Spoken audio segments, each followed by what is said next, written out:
Aujourd'hui, nous avons la chance de regarder les deux courses en hauteur. Et oui, nous sommes toujours à Rotterdam. Pour le sommaire, nous avons Jules, mécanicien chez FDJ. Christian Prudhomme, directeur du Tour de France masculin. Dédé, les images du jour. Et les mains sur les cocottes. Place au générique.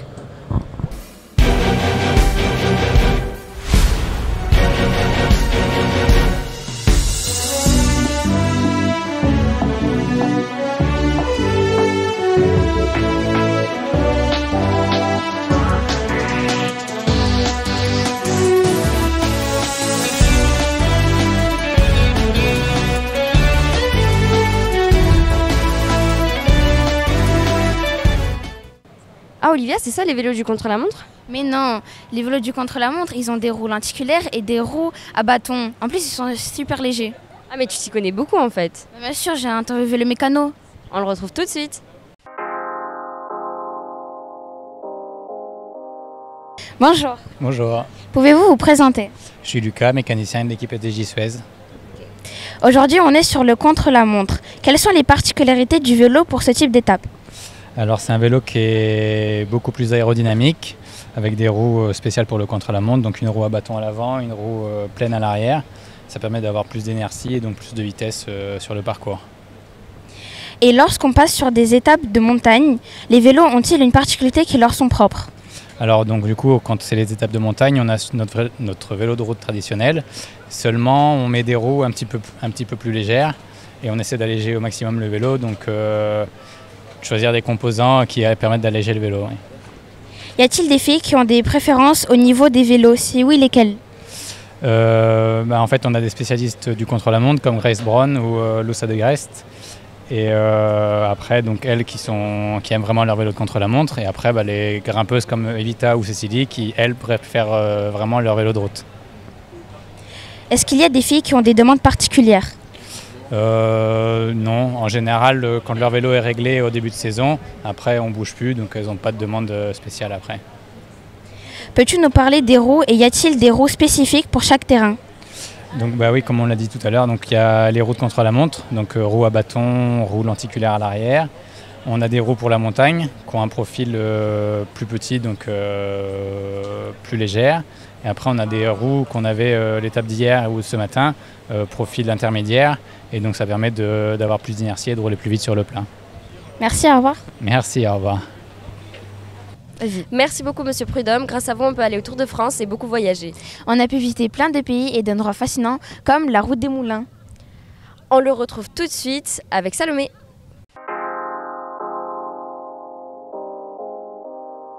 Bonjour. Bonjour. Quel est votre rôle au Tour féminin? Différent du Tour bien évidemment, puisque c'est Marion Rousse, la directrice, qui est devant. En revanche, ça permet de voir vraiment comment ça fonctionne, comment travaillent les équipes, ce qui est bien, ce qui est parfois possible d'améliorer. Donc c'est un autre poste, mais peut-être presque plus stratégique que celui que j'occupe en juillet. Sur quels critères choisissez-vous les parcours du Tour de France? Alors du Tour, tu me parles du Tour ou de la version féminine? La version féminine. Alors déjà, il y a la première chose, c'est que c'est une épreuve de 8 jours, 7 jours cette année en raison des Jeux Olympiques, 9 jours l'année prochaine.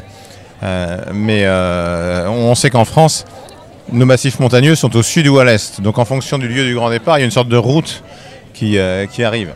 Après, c'est comme sur n'importe quelle course cycliste, on essaye d'avoir un parcours qui soit sportivement probant, intéressant, où il puisse y avoir des différences, où les coureuses puissent attaquer. Donc voilà, c'est aussi un parcours cette année de manière très claire. Pourquoi les Pays-Bas? Parce qu'après les Jeux Olympiques de Paris, nous avions besoin, nous voulions un pays, une ville où il y ait de la passion, de l'enthousiasme pour le cyclisme féminin. Les Pays-Bas, c'est le pays de la petite reine et pas simplement grâce à Vilema il y a une centaine d'années. Les plus grandes cyclistes du monde sont hollandaises. Pris les 3 premières places de la demi-étape ce matin à Rotterdam par exemple. Et elles ont gagné les 2 premières éditions du Tour de France Femmes avec Zwift. Donc voilà, il y a du monde, il y a des gens heureux, il y a des sourires partout, il y a d'excellentes audiences. Et puis il n'y a pas eu trop de chutes, ce qui est très bien dans les premières étapes du Tour de France, surtout sur des parcours très urbains, et c'était le cas ici notamment. Le Tour de France féminin attire de plus en plus de coureuses du monde entier. Que faites-vous pour encourager encore plus de participantes et pour soutenir les athlètes de différents continents? Et le simple fait d'organiser le Tour de France Femmes écrase médiatiquement toutes les autres compétitions féminines. Ça veut dire que si vous avez la chance de participer au Tour de France Femmes, vous avez une diffusion télé très impressionnante dans 190 pays. Le fait d'aller à l'étranger fait qu'évidemment, surtout ici aux Pays-Bas, ça entraîne, ça draine encore de nouvelles personnes, de nouveaux partenaires aussi. Et puis ça ouvre les yeux des jeunes filles ou des petites filles qui se disent demain, peut-être que moi aussi, je serai dans le peloton. Ou en tout cas, elles s'intéresseront au cyclisme féminin. Donc, certaines peuvent trouver que ça ne va pas assez vite. Moi, je trouve qu'au contraire, ça va très vite et qu'il faut se méfier de ne pas aller trop vite parce qu'il y a eu un Tour de France féminin dans les années 80, il y a très longtemps pour toi, qui était fort, qui semblait fort et qui s'était effondré pour des raisons économiques. Donc, il faut grandir, mais il faut être certain qu'on ne reviendra jamais en arrière. J'emploie souvent la formule du pas du montagnard. Quand on avance, on doit être certain de poser un pied où il n'y a pas de trou. On doit continuer à avancer. On ne doit jamais reculer ou jamais s'arrêter. On doit avancer. Je préfère qu'on avance un tout petit peu moins vite, mais qu'on avance tout le temps. Et finalement, quand on avance tout le temps, ça va vite. Est-ce que le Tour de France féminin peut jouer un rôle dans l'inspiration des jeunes filles à se lancer dans le cyclisme? Sans aucun doute, bien sûr que oui. J'entends Marion Rousse, la directrice du Tour Femmes, dire régulièrement, moi quand j'étais gamine, je savais que c'était pas pour moi. J'allais avec mes cousins. Marion a 3 cousins qui ont été cyclistes professionnels. C'est pas pour moi. Et là, les jeunes filles, les petites filles, elles peuvent rêver en se disant peut-être que c'est pour moi, parce qu'il y a une épreuve pour elles qui est retransmise partout dans le monde. Il faut voir que les 190 pays qui retransmettent le Tour, qu'il y ait des hommes ou des femmes au départ. Le Tour. Et la plus grande réussite en 2 ans et 3 éditions du Tour Femmes, c'est de montrer que c'est vraiment le Tour. Des gens partout. J'étais frappé d'entendre surtout nos amis hollandais, c'est un pays de cyclisme, dire mais c'était encore mieux qu'on l'imaginait. Parce qu'il y a du monde, parce qu'il y a des sourires, parce que tout le monde est content. Avec une température digne aussi du sud, même ici aux Pays-Bas. Quelle est votre vision à long terme pour le Tour de France féminin? La vision, c'est toujours la même, faire en sorte que ce soit une épreuve pérenne, puisqu'il y a eu, dès les années 50, il y a eu un Tour de France Femmes, et puis après il y a eu les années 80, avec Gianni Longo, avec Maria Canini, sa rivale italienne. Sportivement, ça marchait très bien, mais ça s'est effondré parce qu'économiquement, ça ne tenait pas la route. Donc c'est vraiment faire en sorte de construire quelque chose de stable, qui permette au Tour féminin un jour de fêter sa 100e édition, par exemple. Et enfin, qu'est-ce qui vous a marqué le plus durant ces JO, tous sports confondus? Les Jeux Olympiques, oui, je ne vais pas être très original. Évidemment, le phénomène Léon Marchand, c'est une évidence. On l'annonçait, il a 22 ans, il est très très jeune. On l'annonçait au sommet, il est au sommet. Il a fait ce qu'on attendait, ce qu'on espérait de lui. Il est bourré de talent et ce n'est que le début de sa carrière. Merci beaucoup. Avec grand plaisir. C'est qui filme aujourd'hui? C'est Amira et Seraj. Est-ce que tu penses qu'ils ont filmé les cyclistes et le paysage? Bien sûr, on a les images du jour. À tout de suite.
Les Pays-Bas, c'est incroyable, regarde les bâtiments derrière.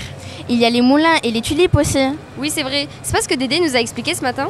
Si, on retrouve Lina.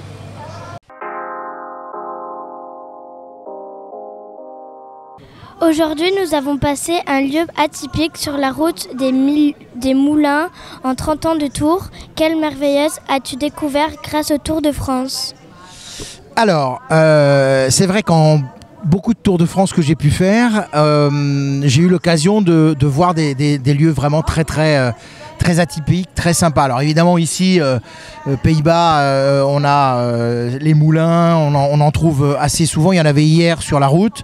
Il y en a un ici juste à côté du départ. Et puis évidemment, il y a d'autres endroits vraiment très sympas que j'ai pu découvrir avec des yeux parfois émerveillés, comme alors le passage du Gois du côté de Noirmoutier, le pont du Gard, magnifique pont romain avec ses arches, ancien viaduc, superbe, le pont d'Arche en Ardèche qui est une arche naturelle qui a été creusée par le temps, et puis on peut citer aussi des grands départs qui ont été des grands départs très sympas, comme par exemple en Grande-Bretagne quand on a fait Londres en 98. T'étais pas né toi en 98, hein? T'es né en quelle année? 2013, tu te rends compte, moi en 1998, c'était l'année où la France a gagné sa première Coupe du Monde en foot. Et bien là on était au départ de Dublin en Irlande, donc là aussi c'était des endroits très agréables à voir. Donc en fait, à chaque fois que le Tour pose ses valises quelque part, il y a toujours quelque chose à voir, à observer. Il y a à la fois l'aspect sportif bien sûr, et puis il y a toujours cet aspect patrimonial, cet aspect touristique. Ce que dit Christian Prudhomme, c'est le Tour de France, c'est avant tout le Tour de la France, et il a évidemment, comme toujours, raison, puisque à chaque fois qu'on pose nos valises quelque part, on a toujours quelque chose à regarder. Donc ouvre bien tes yeux, ouvrez vos yeux, regardez ce qui vous entoure, et puis ici, profitez-en, levez la tête et vous allez voir les moulins aujourd'hui. Merci. Merci à toi. Oh, le butter coke de l'hôtel, il était incroyable. Plus bon que celui que les pigeons nous ont préparé? Je sais pas du tout, j'ai pas goûté. Bien, je te fais goûter. D'accord. Retrouvons Ilias et William.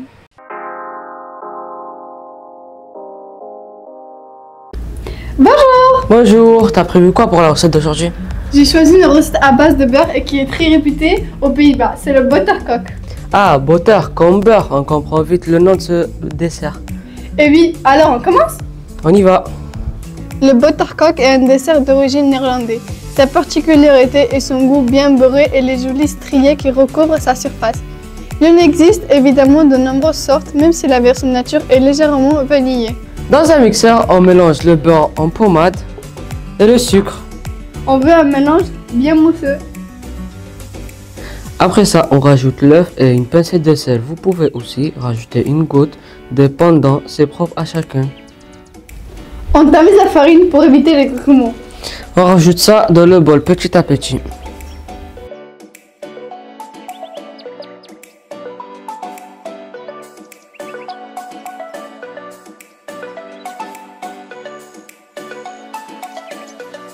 Une fois notre pâte prête, on beurre notre moule.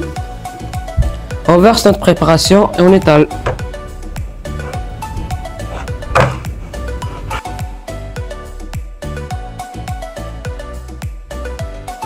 On n'oublie pas de dorer la pâte à l'aide d'un pinceau et du deuxième œuf. On peut former des motifs sur la pâte avec une fourchette et ça va au four pendant 25 à 30 minutes.